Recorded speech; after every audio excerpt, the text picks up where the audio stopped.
Welcome to the Deep Dive. This deep dive was requested by Liam from Austin, Texas. Oh, great, Austin. Yeah, he mentioned he just started trading crypto this year. So Liam, welcome to the sometimes wild world of digital assets. Absolutely. Welcome, Liam. It's definitely a space where there's a lot to take in, especially at the start. For sure. This is Season 2, Episode 12, and we're calling this season Blockchain Blueprint, Cryptocurrencies, Digital Assets, and More. Good title. Fits perfectly. And we're really lucky today. Our producer for this deep dive is Katie St. Ors. Katie's actually a digital asset tax specialist. Oh, fantastic. That's a perspective we definitely need in this space.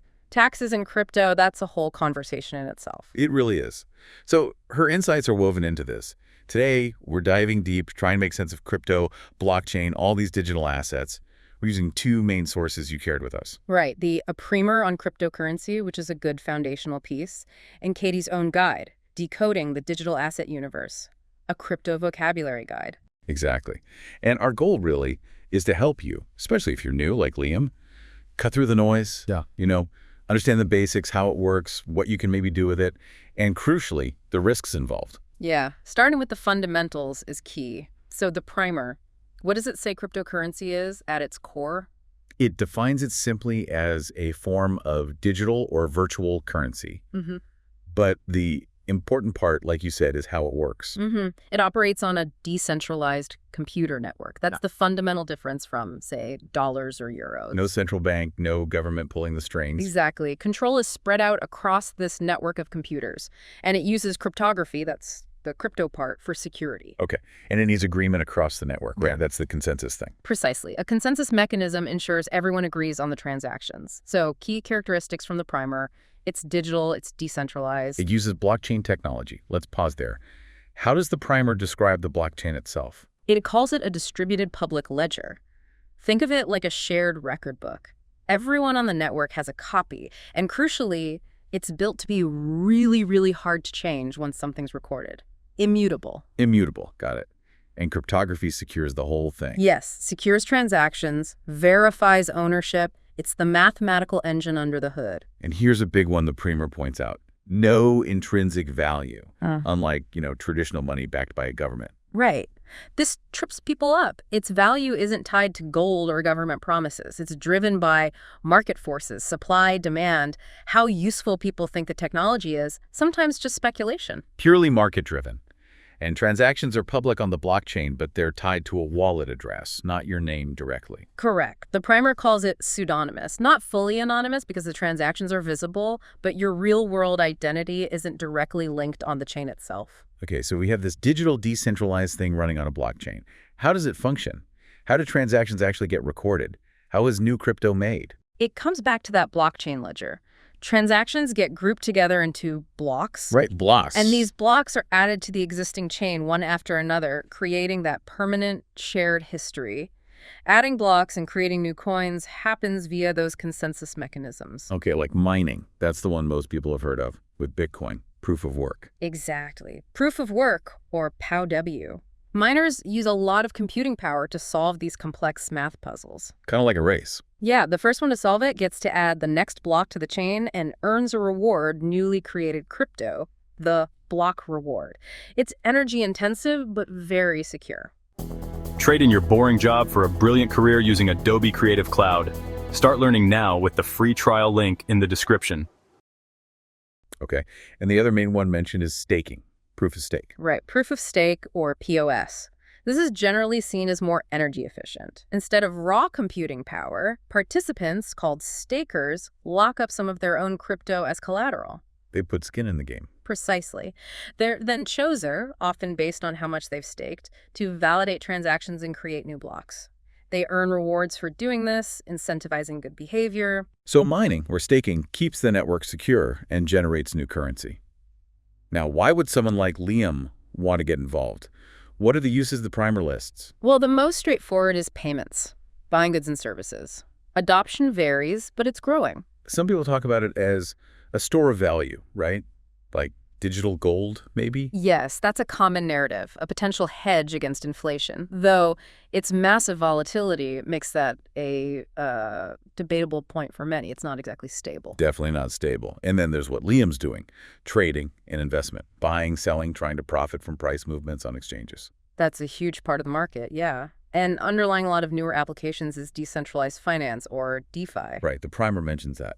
Using crypto for financial services directly on the blockchain, no banks involved. Exactly. Lending, borrowing, trading derivatives, insurance, all running on code on the blockchain. It's a massive area of innovation. And the primer lists some big names Liam might see. Bitcoin, BTC, Ethereum, ETH. Tether, USDT, which is a stablecoin, XRP, BNB, Binance Coin. Those are some of the major ones. But, and this is but the primer is very clear about the risks. Yeah. This isn't like putting money in a savings account. Not at all. This is crucial. Number one risk, volatility. Extreme price swings are common. What goes up fast can come down even faster. Seriously. And the lack of regulation. The primer highlights that. What does that mean practically? It means fewer safety nets, less investor protection compared to traditional markets like stocks. The space has unfortunately attracted a lot of scams, fraud. People can lose everything. Yeah, you hear horror stories and security threats, hacking. Big time. Exchanges can be hacked. Individual wallets can be compromised if you're not careful with your security practices. Holding crypto means taking on more personal responsibility for keeping it safe. And if you mess up a transaction, send it to the wrong place. It's likely gone forever. Transactions are typically irreversible. There's no central customer service to call to get back if you make a mistake or get tricked. Wow, that's unforgiving. And finally, the primer just notes the sheer complexity. It's a lot to learn. The technology, the jargon, the different projects, how wallets work.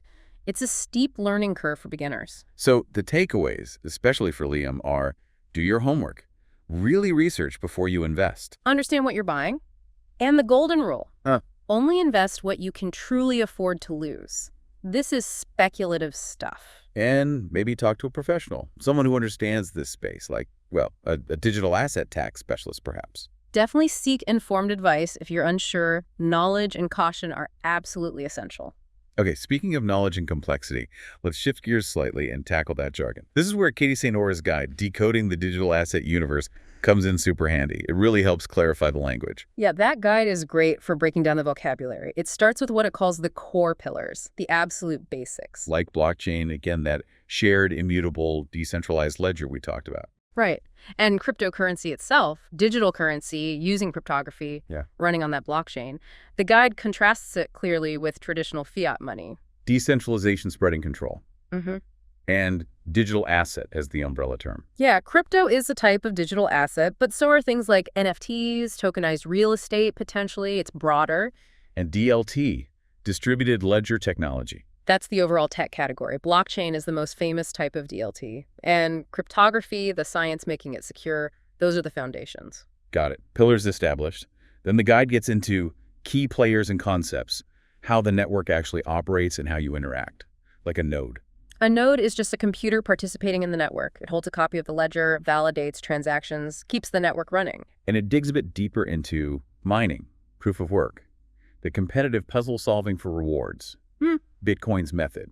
Yes, and staking, proof of stake. Locking up crypto as collateral to validate. More energy efficient, used by newer Ethereum and others. These are both types of consensus mechanisms. The rules the network uses to agree on what's valid. POW and POS are the big two. Okay, now, accessing your crypto. Wallets. The guide makes a key point. The wallet doesn't hold the crypto itself, right? Exactly. That's a common misconception. Your crypto lives on the blockchain. The wallet holds your keys. You're a private key and public key. These cryptographic keys are what let you prove ownership and control the crypto associated with your address on the blockchain. The wallet is your access tool. And there are different kinds. Hot wallets. Those are connected to the internet. Mobile apps, web browser extensions. Convenient for everyday use, maybe smaller amounts. But riskier for big sums because they're online. Correct. Which brings us to cold wallets or hardware wallets. Trade in your boring job for a brilliant career using Adobe Creative Cloud. Start learning now with the free trial link in the description. These are physical devices kept offline, like a specialized USB drive. Much more secure for long-term storage. Generally considered the gold standard for security, yeah. Because the keys never touch the internet directly when signing transactions. Okay, keys. The guide really stresses the private key. Absolutely critical. This is your secret password, your ultimate control. The guide is blunt. Never share it. Lose it, and your crypto is gone. Someone else gets it, they control your crypto. No password reset option here. None. Contrast that with the public key or wallet address. That's derived from the private key. You do share this one. It's like your bank account number for receiving crypto. Okay, private key secret, public key shareable, and the ultimate backup, the seed phrase. Yes, also called recovery phrase or mnemonic phrase. Usually 12 or 24 words your wallet gives you when you set it up. Like a master key. Exactly. If your wallet device is lost, stolen, breaks, you can use this phrase in a new compatible wallet to regain access to all your funds tied to those keys. The guide says, guard it offline like your life depends on it, because your crypto does. Write it down, store it securely offline. Got it. What about gas fees? The guide mentions those. Ah, gas. That's primarily associated with Ethereum, but other chains have similar concepts. It's basically the transaction fee you pay to the network validators. The cost to get your transaction processed. Pretty much. It pays for the computational effort required to execute your transaction or run a smart contract. Fees can vary a lot depending on how busy the network is. Makes sense. Okay, let's look at different types of crypto assets. The guide clarifies altcoin. Simple definition. Any cryptocurrency that isn't Bitcoin. So basically everything else. And stablecoins. These are designed to have a stable value, usually pegged one-to-one with a fiat currency like the US dollar. Examples like USDT, USDC, useful for trading or holding value without the crazy crypto swings. A bit less heart attack inducing. What about NFTs? Non-fungible tokens. These are unique. Non-fungible means one isn't interchangeable with another, unlike Bitcoin, where one BTC is the same as any other BTC. So NFTs represent ownership of something specific. Exactly. Digital art, music files, collectibles, virtual land, even physical items sometimes. It's a unique token on the blockchain proving ownership. And the guide distinguishes between a coin and a token. Yeah, it's a bit technical, but generally coins, like Bitcoin, Ether, run on their own native blockchain. Tokens are often built on top of an existing blockchain platform, like many DeFi tokens built on Ethereum using standards like ERC-20. Okay, subtle but important distinction. The guide then looks at the evolving landscape, newer concepts, DeFi we mentioned. Decentralized finance, yeah.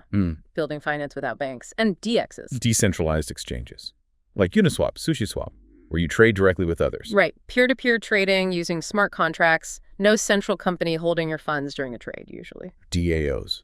Yeah. Decentralized autonomous organizations. Organizations run by code and community votes, not CEOs and boards. Very experimental, but interesting. And the engine behind much of this, smart contracts. Self-executing contracts. The terms of the agreement are written directly into code on the blockchain. If X happens, then Y automatically executes. No intermediaries needed to enforce it. Powers a lot of DeFi and DAOs. The guide also mentions Web3. That's the broader concept of a next-generation internet. More decentralized, users controlling their own data and identity, potentially using crypto wallets as logins. And the metaverse. Virtual worlds, shared online spaces where people interact as avatars. NFTs often play a role here for owning virtual land, clothing, items. Okay, that covers the cutting edge. Finally, the fun part. Market language. The slang. Liam will definitely hear this stuff trading. Oh yeah, you need to know the lingo. HODL. Hold on for dear life.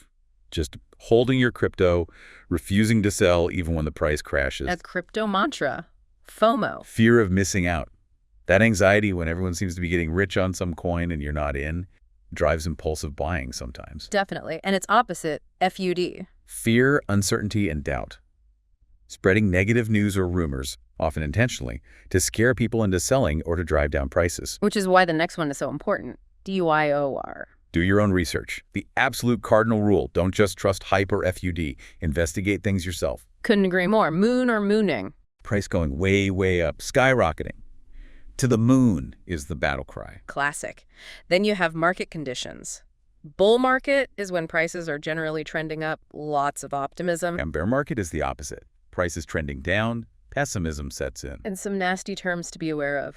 Pump and dump. Yeah, that's a scam. People hype up a low-value coin, get others to buy in, pump, then they sell off their holdings at the peak, dump. crashing the price. Leaves everyone else holding worthless bags. And rug pull. Also malicious. Developers create a project, attract investment, often into a liquidity pool on a DX, then suddenly withdraw all the funds and disappear. They pull the rug out. Nasty stuff. Someone holding a huge amount of a particular crypto, enough that their buying or selling can actually move the market price. And airdrop. That's usually a marketing thing. Projects distribute free tokens or NFTs directly into people's wallets to raise awareness or reward early users. Can be legitimate, but also sometimes used for scams, so caution there too. Wow, that vocabulary guide really does cover the key terms. It absolutely does. So we've gone through the basics, what crypto is, the blockchain, mining, staking, uses, those critical risks. And we've decoded a lot of that language that can feel like a barrier. Absolutely. Thanks for joining us for this deep dive. It's been a pleasure. We'll see you next time. See you later. Okay, great. That's a wrap. I'm Katie St. Ors, and let me send out a huge thank you for listening. If you want more content on personal finance and small business, head over and find me on YouTube. You can also find me on Spotify, Amazon Music, TikTok, and Apple iTunes.